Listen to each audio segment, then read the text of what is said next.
Why standardization? The fundamental reason why standardization is ferrocement itself is such a flexible and versatile and ductile material that it has given us multiple options to do work in ferrocement, and we have many schools of thought,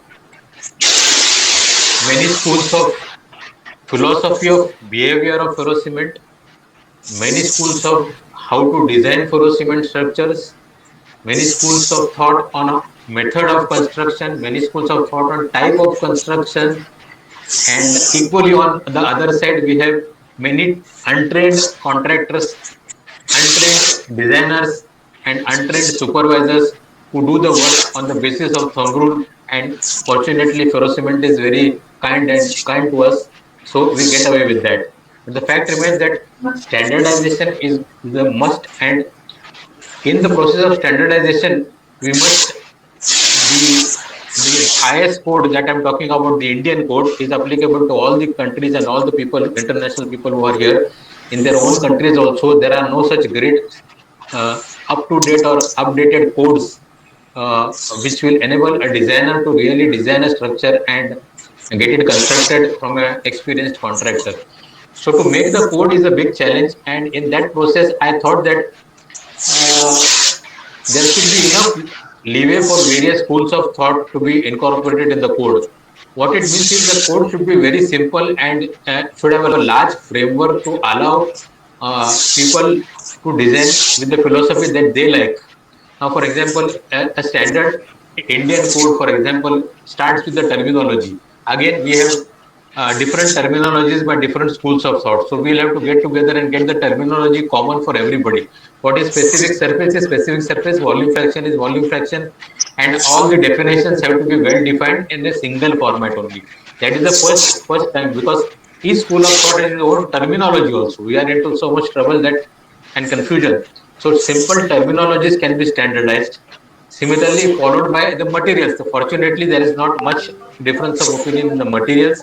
You have structural reinforcing steel, which is already a tested material. We have sand, which is also, we have a regular code, and all other countries also have a code for that. We have cement, we have weld mesh, we have chicken mesh, and all these materials are known, and test procedures can be incorporated in the code, or we can refer to some codes where already test procedures are already in place. Basically, the acceptance part is very important, and acceptance means standardization. Standardization means basically formulating a broad framework which allows everybody to bring in their philosophies of design and have a sort of a common standard which can be acceptable to the entire community. Now, the BIS generally talks of, as I told you, the terminology. We'll have to standardize the terminology in terms of the specifications for specific surface, volume ratio. All this has to be standardized, and there's a single line of thought by everybody on that. Followed by the terminology, we have the materials. Materials are fortunately common to everybody's philosophy, so I don't think that the school of thought will not change much.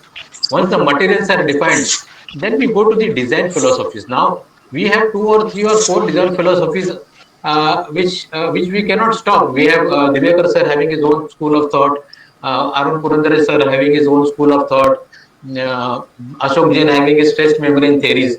So the code should not go into those theories at all and allow the designer to use any theory that he finds and deems fit. So in that we can highlight two or three theories and finally allow the designer with his experience to formulate his own theory also for that matter. But that will make things much easier. The only important thing is testing. Now, testing of ferrocement structures, the material testing part can be taken part very easily, but the main structural testing is a big challenge, because what at the end of the day in concrete, what happens is we can do non-destructive testing and take out a core and test the the concrete strength and its durability and all other such parameters, corrosion parameters and everything.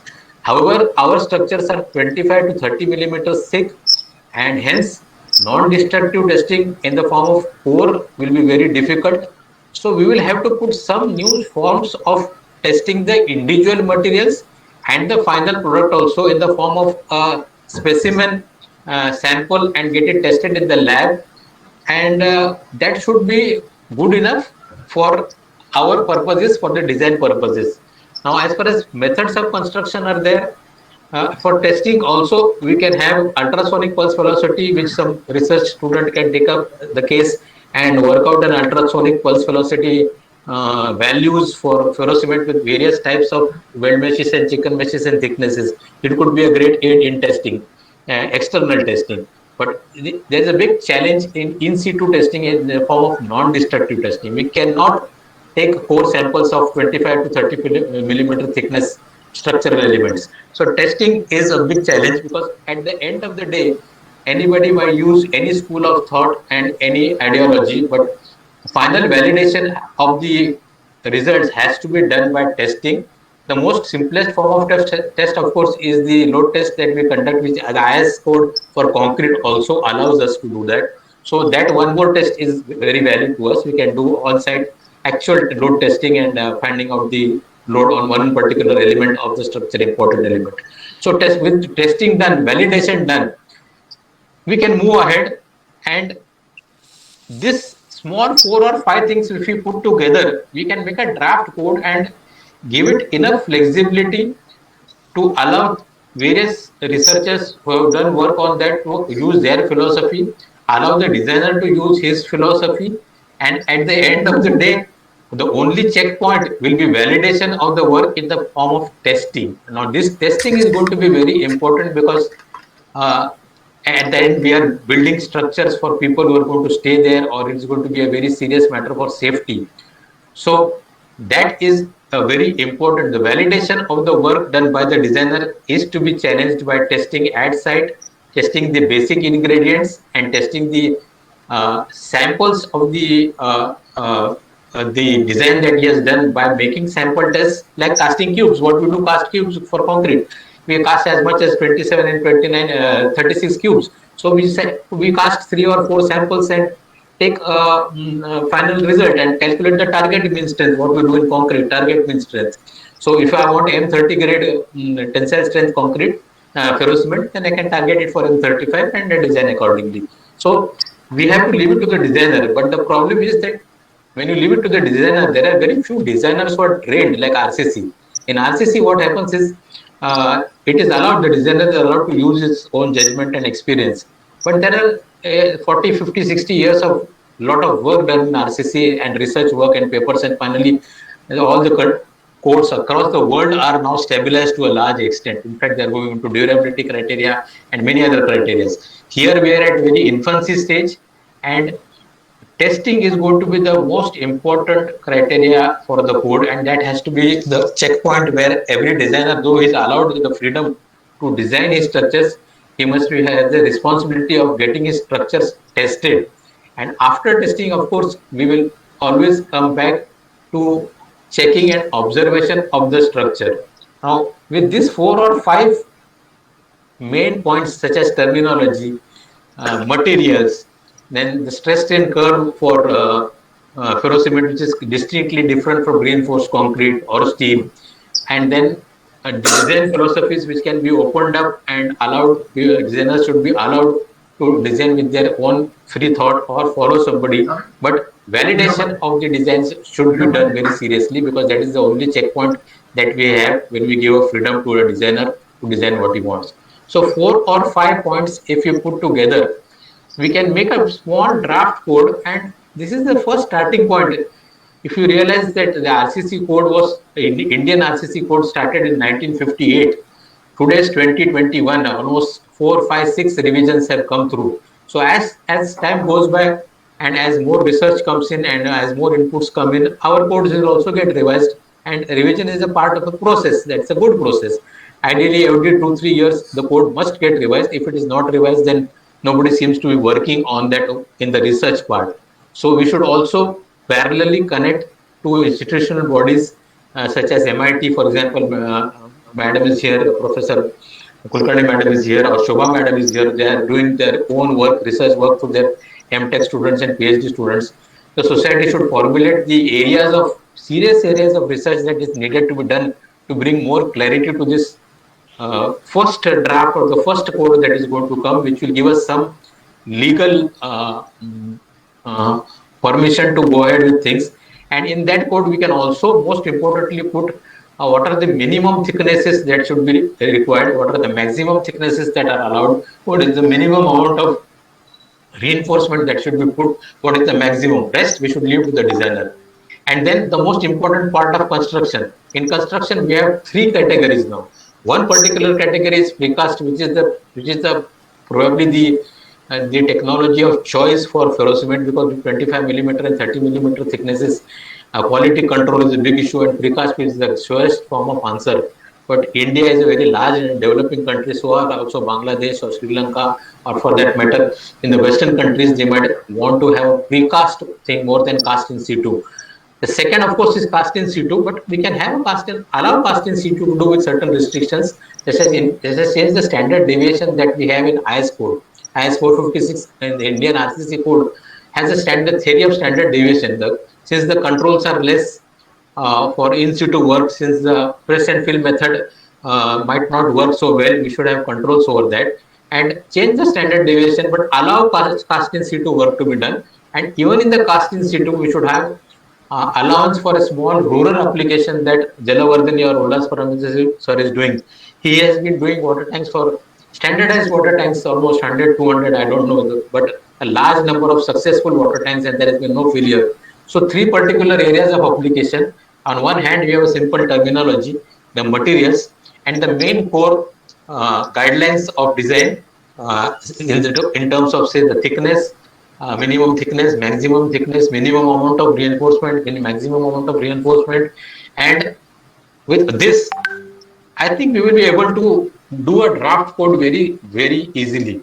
And then the draft code can be parallelly made amply clear to a new designer by a commentary. Because please understand that a man like me who has 35 years of experience in reinforced concrete design or structural steel design or prestige concrete design still is a fresh designer for ferrocement. Ferrocement is a composite. It has its own behavior patterns. You just cannot come to terms with it unless you really know the philosophy of ferrocement. So a person with 20 years of experience in RCC design cannot be termed as a ferrocement designer. So he will have to study, just as in RCC, nobody taught the designers, they learned from the books and this thing. So we will give a commentary to them, and the commentary can be very exhaustive. The commentary can really take care of everything that is required, because at the end of the day, the commentary is a guidebook. And once the commentary is in place, it's like a handbook for a designer, and an experienced designer in other areas will become faster. And then the society has to parallelly take up classes, training programs for structural engineers. I mean, I repeat the word training program for structural engineers who are not used to this composite, the mechanics of this composite, the properties of this composite, how it has to be handled, how the buckling criteria has to be looked at with nominal thicknesses. All this has to be done, and then it has to be introduced to architects and government bodies. And we have two very senior successful administrative officers here, Rajendra Pawar sir and Chandrasekhar sir, who can lobby for that, if I use the right word, who can lobby to the government. Once the draft code comes in, we can start immediately. But the draft code has to be very, very small and should be a large framework and allow at this point of time to kickstart our work immediately. Without the draft code, we cannot do anything, and the draft code will be approved because there is nothing much that the committee really knows about it. I have been speaking to Arora sir, who is the head of the BIS committee on the draft code, and he has been saying, "Tum present to karo, please present your code, draft code. Then we can take it forward." So let's make a simple draft code with a couple of important things put in it, and at this point of time, just allow the designers to allow their own philosophy or follow a philosophy, but the validation of the philosophy is the most important thing. So let us put the checks and balances in place by putting proper testing procedures for raw materials such as steel, chicken mesh, weld mesh, sand, and mortar. And on the other hand, the final product that is going to come up, because the standard concrete tests are not applicable to us.